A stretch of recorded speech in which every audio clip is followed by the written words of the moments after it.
Most people have probably given you the wrong advice when it comes to building confidence as a basketball player. And I'm talking about true, unshakable confidence, a type that shows up every single time you play, no matter who you're playing against, no matter how you're feeling that day, no matter how you're performing early on to start a game, the confidence that you always have. Because that type of confidence is every player's dream, and it definitely was for me. And when I would ask people, hey, how do I become more confident? How do I build confidence that shows up every single time that I play? What I was told is that if you just work harder than everybody else, if you put in the work, then you're automatically going to play with a super high level of confidence. So that's exactly what I did. I went out and I spent a ton of time in the gym, more time than anybody else that I knew. But then I would get into real games and that confidence that I was promised just wasn't there. And this made no sense to me. And it wasn't until years after I stopped playing that I realized what truly goes into confidence. So I learned at an early age that just because you put in a ton of work, maybe more work than everybody else around you, that doesn't mean that you're just going to automatically have confidence when you play. Now, this is sometimes true for players who have a lot of natural ability, and chances are the people who have told you that this is how confidence is developed are probably those people who already have natural ability, and so all that it takes for them is a little bit of work, and they have a ton of belief in themselves. But for the majority of players out there who are like me, who didn't have that natural advantage over everybody else, there's a much better way to earn confidence. This way is foolproof, and it's going to guarantee that every time you step on the court, you play with the ultimate self-belief that you have what it takes. No more second guessing, no more hesitating, just going out and performing at the highest level you can every single time you step on the floor. Here's the thing, the majority of players don't actually even know what confidence really is. It's very simple when we define it. All that confidence is the belief that you have what it takes to be successful in a certain situation. So if you don't have confidence, it's because you don't have that belief that you're capable of being successful in whatever situation you may be in. Let me give you an example that might make this be a little bit more clear. Imagine there's a gas station that's like 30 seconds from your house, and you drive there every single day. You're going to be very confident in your ability to drive there the next time because you've done it so many times. But if somebody came up to you and they said, hey, we need you to fly a helicopter from your house to this gas station, you're going to be way less confident because you're not going to be sure that you have what it takes to be successful doing that. It all has to do with self-belief. And this is why the idea and the advice that I was given, that you've probably heard of, fake it till you make it, just go out there and pretend you have confidence and eventually you will. That doesn't exist. Either you have confidence or you don't. And if you fake having confidence, eventually you're going to crack, you're going to break, people are going to see right through it. So in order to build actual confidence in games, you have to figure out what those situations are that you don't feel like you have what it takes to be successful in them. And we have to work backwards from that. A lot of players train confidence in a vacuum, meaning they train it outside of the game. So a lot of players try things like self-talk, or they try and think their way into being confident. And while those things can absolutely help, when you supplement everything with it, we have to tackle the root cause, and there really is one framework that you need to follow if you want to build true confidence that can't be shaken and that shows up every time you play. Now, this framework has 3 steps, and if you follow these 3 steps, you're going to become a way more confident player. The first step is to identify situations where you lack confidence. So for example, let's say that you lack confidence when it comes to shooting the ball. You're very passive, you're always moving the basketball, even when you have opportunities to shoot, despite the fact that you probably work on your shooting all the time. When you get to game, for whatever reason, that confidence to take that shot just goes out the window and you feel like you can't be successful in that situation. Step 1 is identifying that right there. And you probably have multiple situations, but for right now, I'll just go through one. The second step is that you have to intentionally place yourself in those situations as often as possible. Now, this can be difficult to do in real games, and you might not be able to. What you need to do is go play as much as you can. Play more pickup, 5-on-5, 3-on-3, 1-on-1 even.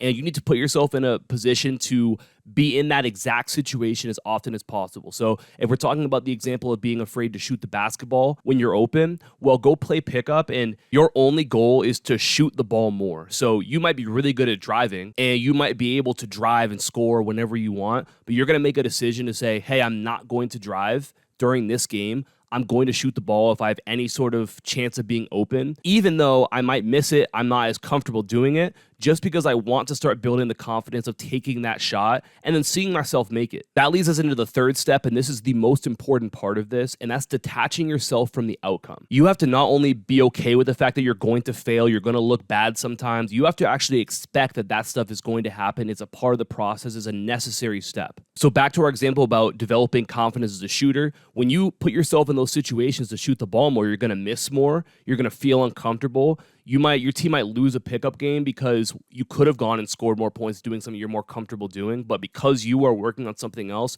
maybe your team doesn't win a game. And again, that's why I'm saying you want to do these in those games that don't really mean anything, like pickup games, 3-on-3, whatever. But you have to go do that, be okay with the outcome being good or bad, and then you have to be willing to go and do it again. You have to completely detach your emotions from whatever the outcome is going to be. Now, the reason that you need to do this is because of something called self-organization. And all that this means is that it's your brain's ability to be able to figure out the solution to a given problem.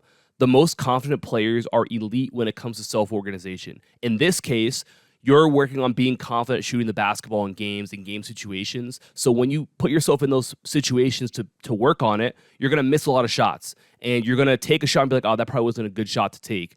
Eventually, you're going to figure out, though, okay, if I make this little change here, I'm more likely to make it. When I shoot this shot, I'm more likely to make it. When I approach my shot this way, it goes in more. You're going to learn what works for you, what doesn't work for you, and it's going to help you to get better at that situation as you go forward. And as you get better at it, as you get better at solving that problem, you become what we would refer to as an expert.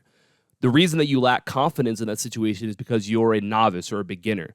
But when you're an expert and you have experience doing it, you gain a ton of confidence from it. The problem that a lot of players face is they don't become experts because they never allow their brain the opportunity to self-organize because they avoid the situation that they're not confident in. This is the only way to develop true confidence in yourself. I'll give you another quick example. Maybe you don't have confidence driving with your left hand. So when you play 1-on-1, 3-on-3, 5-on-5, whatever sort of pickup you're playing, you make it your goal to say, hey, I'm going to drive with my left hand as much as possible. When you do that, you detach yourself from the outcome. You say, I don't care if I'm successful today, if I'm not successful today. All that I'm going to do is do it, and then I'm going to try and figure out what works best for me. You're going to figure out those little things that help you, those little things that hurt you, and eventually you're going to start being successful more and more and more. So your confidence or your belief that you have what it takes to be successful in that situation is going to grow because you put yourself in a position to self-organize and figure out the best solution. And by doing that, you're going to gain a true level of confidence that is always going to be there. So my challenge to you is this.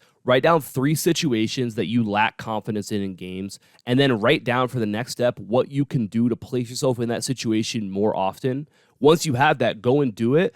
And then, like I said, the most important thing is when you're doing these things, don't worry about the outcome, especially early on. Don't worry about if you play well, if you don't play well, if you're successful or not. You actually need those failure reps. Your brain learns so much more from reps where you're not successful. You learn more from that than you do from any drill, any workout, any trainer that you might train with. Those failure reps are the most important part of this process because it teaches you what you actually need to adjust in order to be better the next time. So as a way to almost reframe this, view confidence not as gaining confidence, but as earning confidence. If you want to be a confident player, you've got to earn it. And the best part about that is that when you earn that confidence, nobody can take it from you. It shows up every single time you play because you've given yourself the necessary steps to actually earn it. You own it. It's yours. And that's simply because you've given your brain the mental reps, you've given your brain the failure reps necessary to understand how to solve a problem when you're in that situation. So earning confidence is actually a pretty simple process. And the best part is that we're in the heart of the offseason right now.